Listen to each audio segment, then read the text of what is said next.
evening and welcome to Tucker Carlson Tonight. It's funny about profound change. You always imagine when things change radically, there are going to be troops in the streets and you're going to know this is the pivot point. This is the revolution. But that's most of the time not what actually happens.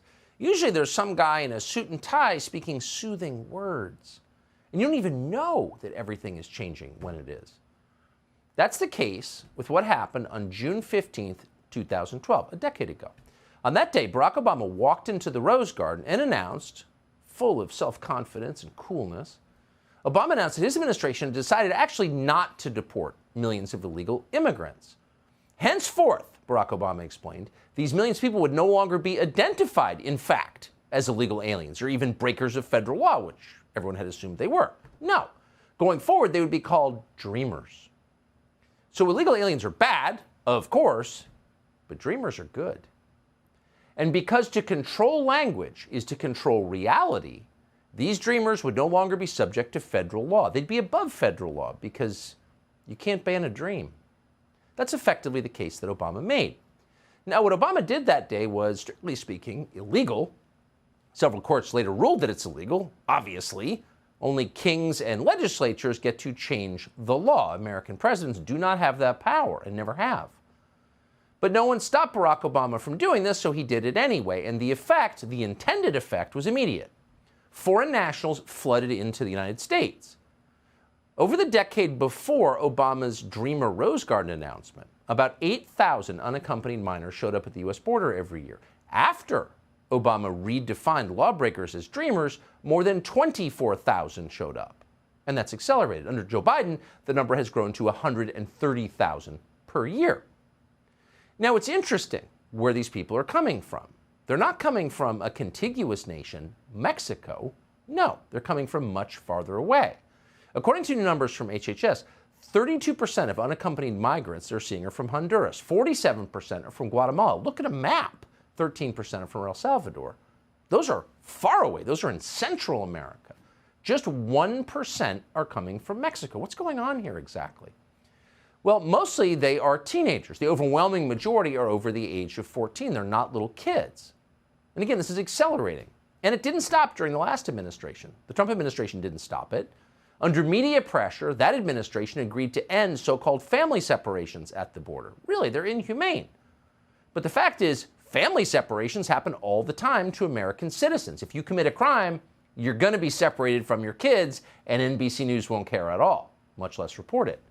But illegal aliens, dreamers, shouldn't be forced to face these consequences, explained the New York Times. So now they're not faced to, because they're dreamers. So naturally, the surge continued. But why? Why? Typically, a country calculates its immigration levels based on its internal needs. So all throughout American history, there have been periods where, oh, we need people to do this or that. Let's import those people. But based on the state of the U.S. economy in 2022, these are not the people you would import if you cared about your country. Almost none of the arrivals have a meaningful education. They're not trained to participate in the emerging economy you hear so much about. STEM plays no role in this. There's no economic justification whatsoever for these levels of immigration. And of course, immigration destabilizes your society. It makes it far less cohesive. That's always true. It doesn't matter where they're coming from. If you have a ton of new people, you're less cohesive. So why are they coming? Well, there's only one reason. Because the Democratic Party wants new voters. Period. That's not a racist conspiracy. It's a racist no, it's not. It's true. And we know that it's true, not because we heard it on Alex Jones, but because leading Democrats have said so repeatedly in public for years.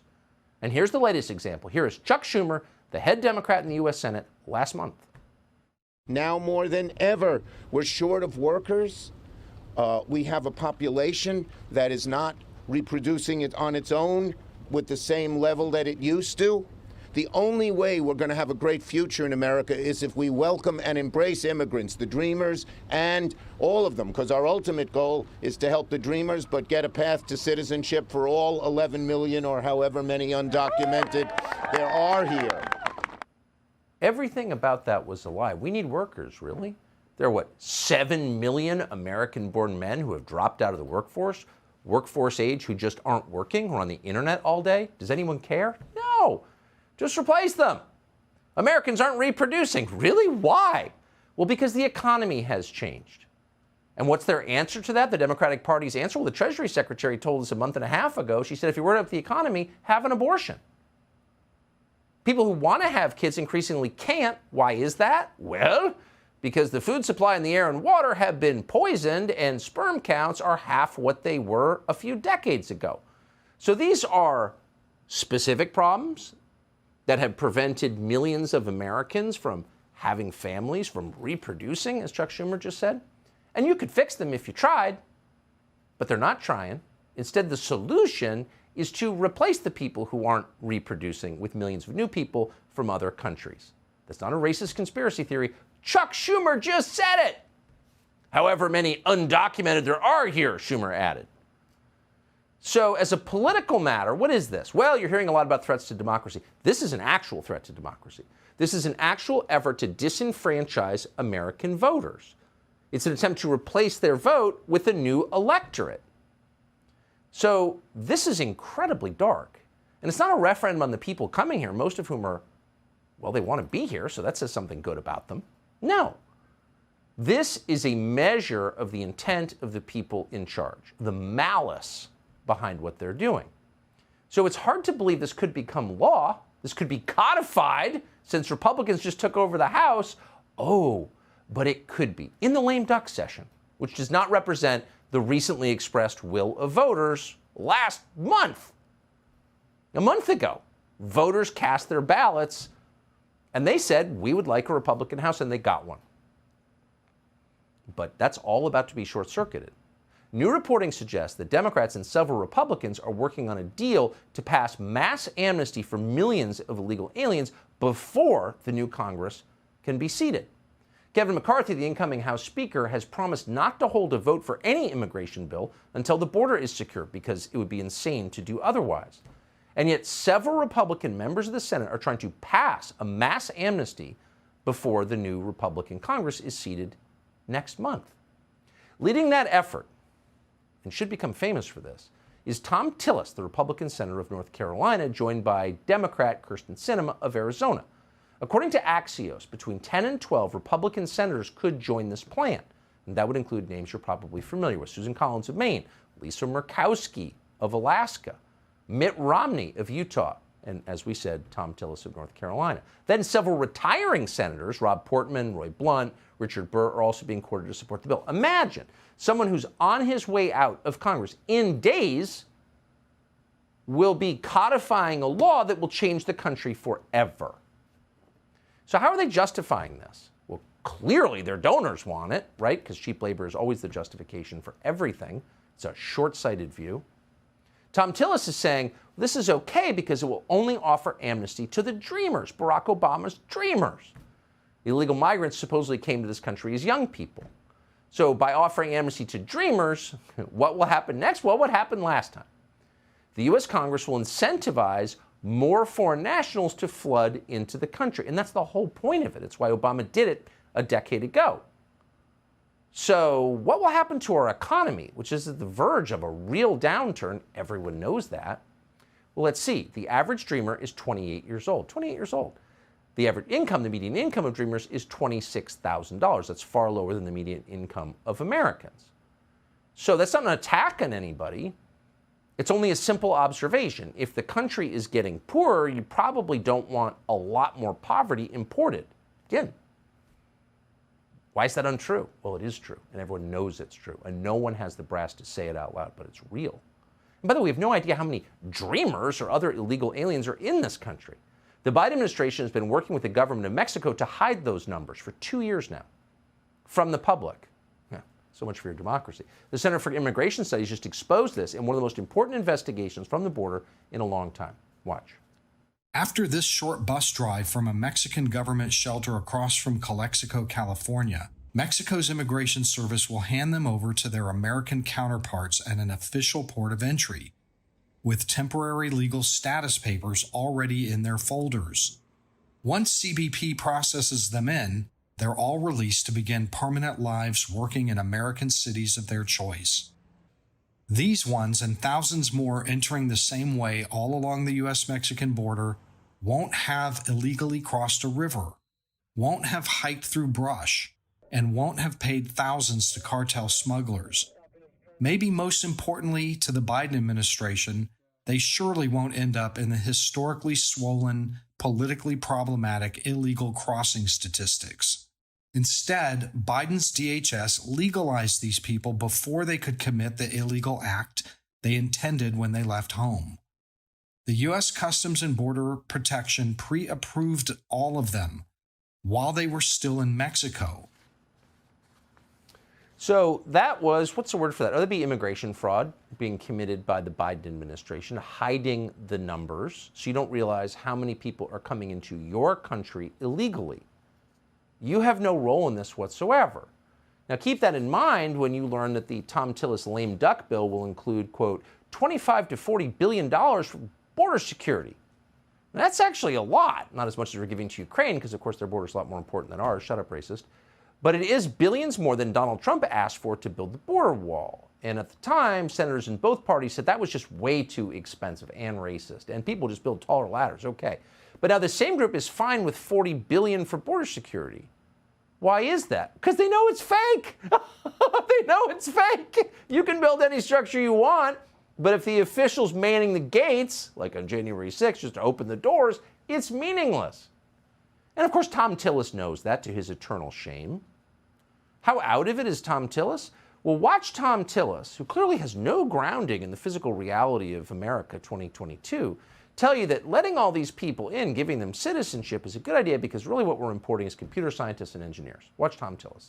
I've tried to tell anyone who thinks that we just need to find more computer scientists, more data analysts, more people with advanced degrees from the U.S. population, that they need to wake up and recognize if we want our economy to continue to grow, if we want to continue to build on this great economy, that we've got to look to legal immigration as a critical part of fulfilling our workforce needs and really growing our innovation economy.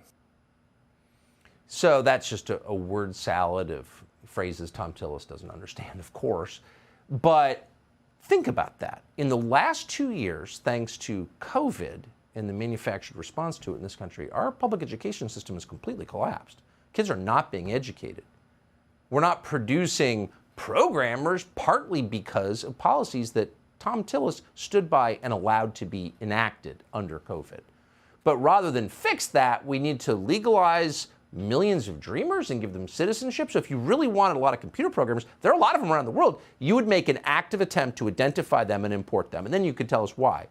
But to let in people without high school educations by the millions because we need more computer programmers, now you're just lying to us, Thom Tillis. How stupid do you think we are? Pretty stupid, apparently. So what's the border actually look like? Well, Charlie LaDuff, our reporter friend from Michigan, formerly the New York Times, has been to the border recently, spent a lot of time there, caught a lot on video. Here's some footage that tells you who's actually coming over.